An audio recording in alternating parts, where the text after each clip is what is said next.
जोजो टीवी। ब्राह्मण और बंदर। एक बार की बात है, एक ब्राह्मण नदी में स्नान कर रहा था। स्नान करते हुए उन्होंने देखा कि एक बंदर का बच्चा नदी किनारे कू कू कर कर रो रहा है। ब्राह्मण जब स्नान करने के बाद नदी से बाहर आए तो वो बंदर के पास गए। बच्चा डर गया था। आओ आओ, मेरे पास आओ, डरो नहीं, आओ मेरे पास। बंदर कूद कर ब्राह्मण की गोद में चढ़ गया और ब्राह्मण उसे अपने साथ अपने घर ले गए। ब्राह्मण ने बंदर का नाम पिंकू रखा। वो उसके साथ खेलते, उसे बहुत प्यार करते थे। उसके खाने पीने का हमेशा ख्याल रखते थे। बंदर जैसे जैसे धीरे धीरे बड़ा होता गया, बंदर शरारती होता गया।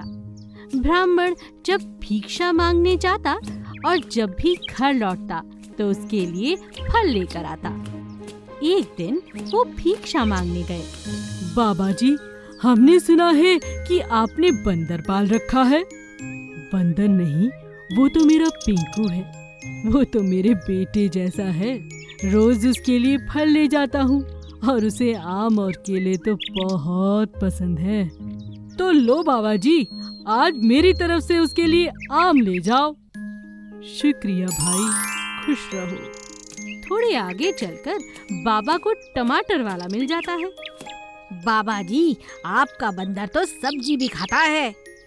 हाँ, वो इतना अच्छा है कि मैं उसे जो खिलाता हूँ खा लेता है। फल सब्जी सब खा लेता है। तो लो बाबा जी, मेरी तरफ से टमाटर ले जाओ। धन्यवाद भाई। ब्राह्मण खुशी खुशी घर जाता है। घर जाकर ब्राह्मण बंदर को आवाज लगाता है। पिंकू, ओ मेरे प्यारे पिंकू, देख आज तेरे आने से मुझे कितने सारे फल और सब्जियां मिली हैं। बंदर दौड़ कर आता है और ब्राह्मण की गोद में चढ़ जाता है। फिर ब्राह्मण और बंदर मिलकर फल खाते हैं और खुशी खुशी अपना जीवन जीने लगते हैं। बंदर का प्यार ब्राह्मण के लिए कभी कम नहीं होता और उधर ब्राह्मण उसे अपने परिवार का सदस्य समझने लगता है। हर कोई ब्राह्मण और बंदर के बीच का प्यार देखकर हैरान रह जाता है और कोई भी उन्हें भिक्षा देना नहीं भूलता। हमें हमेशा अपने साथ साथ बाकी जीवों की सुरक्षा और उनके खान पान का ध्यान रखना चाहिए। महान संत। बोधिसत्व संत एक महान संत थे। वो जंगल में रहा करते थे। उनके विचार बहुत ज्यादा शुद्ध और पवित्र थे। दूसरों को सुख देना उनका परम धर्म था। वो कभी किसी को अपनी झोपड़ी से भूखा नहीं जाने देते थे। उनके विचार और स्वभाव देखकर सभी उनकी आराधना किया करते थे। वो दूसरों की सेवा करने को ही जीवन का कर्म मानते थे। उनकी मृत्यु अचानक हो गई। उसके बाद उन्होंने मोर के रूप में पुनः जन्म लिया। इस जन्म में भी वे बहुत खुश थे। जब उन्होंने मोर का जन्म लिया तब उन्हें एक दिन याद आया कि वो एक महान संत थे। मोर होते हुए भी वे मानव जाति की खूब सेवा करना चाहते थे। उनका मन अकेले कभी नहीं लगता था। वो हर किसी की मदद करने के लिए हमेशा आगे रहते।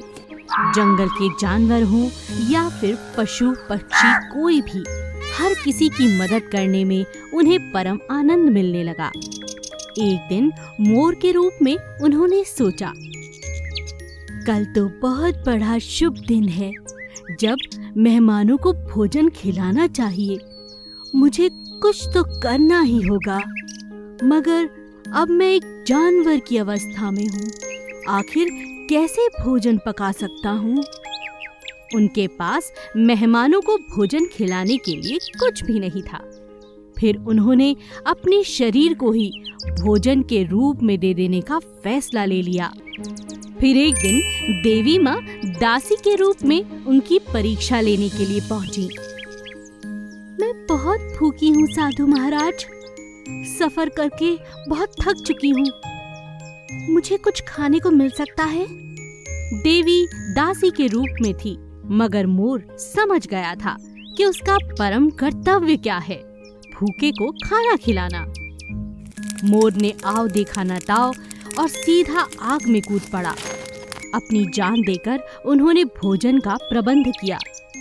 तुरंत देवी माँ अपने असली रूप में लौट आई और उन्होंने मोर की जान बचा ली और कहा, बोधिसत्व, सच में तुम एक पवित्र आत्मा हो। आज के बाद तुम ये जन्म मरण के चक्रव्यूह से आजाद हो जाओगे, अमर हो जाओगे। मैं तुम्हारी भक्ति और सेवा भाव से बहुत खुश हूँ। हर इंसान को तुमसे कुछ ना कुछ सीखने को मिल सकता है। दयालु मछली। एक छोटी सी नदी में बहुत प्यारी मछली रहा करती थी। उसका नाम था नैना मछली। उसके साथ नदी में जितनी भी मछलियाँ थीं, वो उसे रानी मछली नैना कहकर पुकारा करती थी, क्योंकि वो बहुत दयालु और मुसीबत में सबका साथ दिया करती थी। इसीलिए रानी मछली भगवान पर पूरा विश्वास रखती थी। एक बार नदी में अचानक बहुत तेज बाढ़ आ गई। पानी जोर जोर से उछलने लगा। सभी पानी के जीव परेशान हो गए। रानी मछली ने कहा, किसी को डरने की जरूरत नहीं, हम इस बाढ़ का मिलकर सामना करेंगे। डरो मत, कुछ नहीं होगा, भगवान पर भरोसा रखो, आओ मेरे साथ। रानी मछली की बात सुनकर सभी मछलियों को जोश आ गया और सभी एक साथ तैरने लगी। और तैरते तैरते वे सब जहाँ पानी का बहाव हल्का था वहाँ पहुँच गईं। तभी एक छोटी नन्ही मछली को बहुत तेज भूख लगी, तो उसने कहा, मुझे भूख लगी है, मुझे बहुत भूख लगी है, अब मैं और आगे नहीं बढ़ सकती, बहुत तेज भूख लगी है मुझे। छोटी मछली की बात सुनकर रानी मछली ने कहा, अरे अरे, रो क्यों रही हो, मैं तुम्हें खाना दूंगी, आओ चलो पहले हम खाना खाते हैं। रानी मछली इतनी दयालु थी कि खुद भूखी रहकर भी उसने दूसरी मछलियों को अपना खाना दे दिया। डरो मत, हम सब यहाँ पर सुरक्षित हैं। यहाँ पर बाढ़ नहीं आएगी क्योंकि यहाँ पर पानी का बहाव बहुत कम है। सभी मछलियाँ बहुत खुश हो गईं। पर कुछ दिनों बाद उस नदी का पानी सूखने लगा। मछलियाँ डर गईं। अब क्या होगा? वो सब रानी मछली के पास गईं। रानी मछली प्रभु के ध्यान में मग्न थी। रानी मछली, आंखें खोलो और जरा देखो, यहाँ पर तो पानी कम हो रहा है, जल्दी कुछ करना होगा। तभी रानी मछली बोली, तुम सब डरो मत, कुछ नहीं होगा, प्रभु पर भरोसा रखो, सब ठीक होगा, चलो मेरे साथ आओ। रानी मछली अपने साथ सभी मछलियों को लेकर जाती है और सब मछलियों के साथ मिलकर वहाँ से निकलने का रास्ता बना लेती है, जो एक तालाब में निकल रहा था। सारी मछलियाँ मिलकर रास्ता बनाती हैं और एक एक करके वहाँ से निकलकर एक तालाब में पहुँच जाती हैं। सारी मछलियाँ बहुत खुश होती हैं और सब मिलकर रानी मछली का धन्यवाद करती हैं। सफेद घोड़ा। एक गांव में राजू नाम का एक लड़का था। उसके पास एक बहुत सुंदर सफेद रंग का घोड़ा था। उसका नाम था भोला। राजू ने उसका नाम भोला इसीलिए रखा हुआ था क्योंकि वो बहुत सीधा था। राजू अपने घोड़े से बहुत प्यार किया करता था। अपने घोड़े पर सवार होकर वो अलग अलग गांव शहर में व्यापार करने जाया करता था। भोला, कल मुझे शहर जाना है, मैं तुम्हें वहाँ नहीं लेकर जा सकता, शहर बहुत दूर है, तुम थक जाओगे, मैं रात तक आ जाऊंगा, समझे? तुम्हारा खाना मैं रख कर जाऊंगा और पड़ोस में कह दूंगा कि तुम्हें थोड़ी देर के लिए खोल दें, खाना जरूर खा लेना। भोला राजू की सारी बात समझ जाता है और उदास होकर अपना सर हिलाता है। सुबह होते ही राजू चला जाता है। भोला खाना खा लेता है। वो सारा दिन उदास बैठा रहता है और सारा दिन राजू का इंतजार करता रहता है। काफी रात हो जाती है। राजू भैया कब आएंगे? मेरा तो मन ही नहीं लग रहा है। उनके बिना पूरा घर खाने को दौड़ता है। अगर राजू लौटकर नहीं आया तो मेरा क्या होगा? राजू नहीं आता। परेशान होकर भोला राजू को खोजने के लिए चला जाता है और वो रास्ता भूलकर जंगल में पहुंच जाता है। सुबह जंगल के सारे जानवर उस सफेद घोड़े को देखकर दंग रह जाते हैं। इतना सुंदर घोड़ा यहाँ कैसे आया? जरूर ये किसी का पालतू है। तुम कितने सफेद हो, पर इतने घने जंगल में सबसे सुंदर तुम ही हो। पर तुम यहाँ आ कैसे सकते हो? तुम यहाँ नहीं रह सकते, जानते हो? मैं यहाँ रहने नहीं आया हूँ, मैं रास्ता भूल गया हूँ। ये झूठ बोल रहा है, मुझे इस पर बिल्कुल भरोसा नहीं है। हिरन ने घोड़े को बहुत तंग किया और उसे मारने की भी कोशिश की।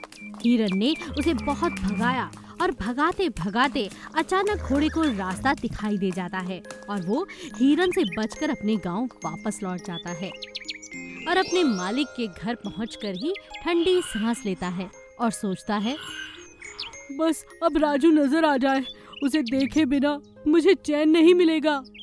घोड़ा जैसे ही घर के पास जाता है तो वो देखता है कि राजू बहुत परेशान है। यह देखकर घोड़ा दौड़कर राजू के पास जाता है। दोनों एक दूसरे को गले लगा लेते हैं और खुशी खुशी फिर से रहने लगते हैं।